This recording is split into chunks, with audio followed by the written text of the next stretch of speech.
Naturingang flood control project, pero ang ilan pala, posibleng lalo lang magpapabaha. Ayon po yan sa DNR. Kung nasaan ang mga yan at ang planong hakbang ng DPWH, alamin sa pagtutok ni Mav Gonzalez. Wala namang truck, wala namang kwan. Sa pagdinig ng panukalang 2026 budget ng Department of Public Works and Highways sa Senado kanina, isiniwalat ng Department of Environment and Natural Resources o DENR na may mga maanumalyang proyekto silang nakita sa pamamagitan ng satellite imagery. Isa rito ang umano'y isang flood control project sa Laguna de Bay na sa halip na kontrolin ng pagbaha, lalo pa itong pinalalala. Nang usisain kasi, lumabas na hindi ito flood control kundi isang reclamation project. This is a flood control project within Laguna de Bay. But if you look at the satellite images, they are actually reclamation projects within the lake right along C6. And so this is a different kind of issue because there are much more permits, environmental impact. Maybe it even causes further flooding within the Laguna Lake area when you do reclamation projects.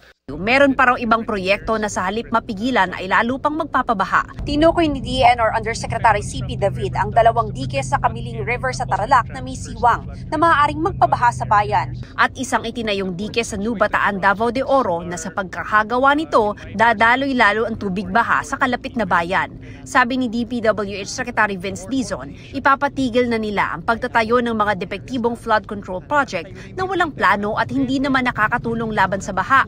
Baka nga raw kailangan pambaklasin ang ilang nagawa na. Maybe we might even need to dismantle some of those flood control projects because of their net harmful effects to the communities. Sabi naman ni Dizon, maingat itong pag-aaralan dahil may patakaran ng Commission on Audit na hindi basta pwedeng mag-demolish ng proyekto sa loob ng ilang taon. Samantala, sa mahigit 700 gustong papondohan ulit ng Department of Public Works and Highways o DPWH sa 2026. Kahit tila na pondohan na ngayong 2025, halos 800 ang pinareview ng DPWH at natuklasang itinutuloy pa kasi. Kukuhanan po ng litrato, no, ng dated at tagged photos para makita po na unang-una sa sarili nating mata, makikita natin na hindi pa tapos yung proyekto, no, at merong continuation. Nagmukha lang umanong umuulit dahil generic ang pangalan ng mga proyekto na lampas 11 bilyong piso ang halaga. Sinita rin sa Senado kanina ang lumobong pondo para sa farm-to-market roads. Mula kasi 16 billion pesos na hinihingi ng ehekutibo sa 2026, dumoble ito sa 32 billion pesos sa bersyong ipinasa ng Kamara.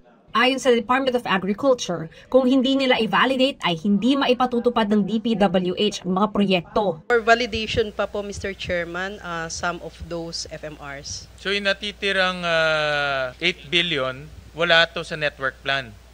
Wala pa po ngayon sa network plan. Kung hindi ma-validate hanggang Biyernes ang mga questionabling proyekto, ay tatanggalin na ito sa popondohan para sa 2026.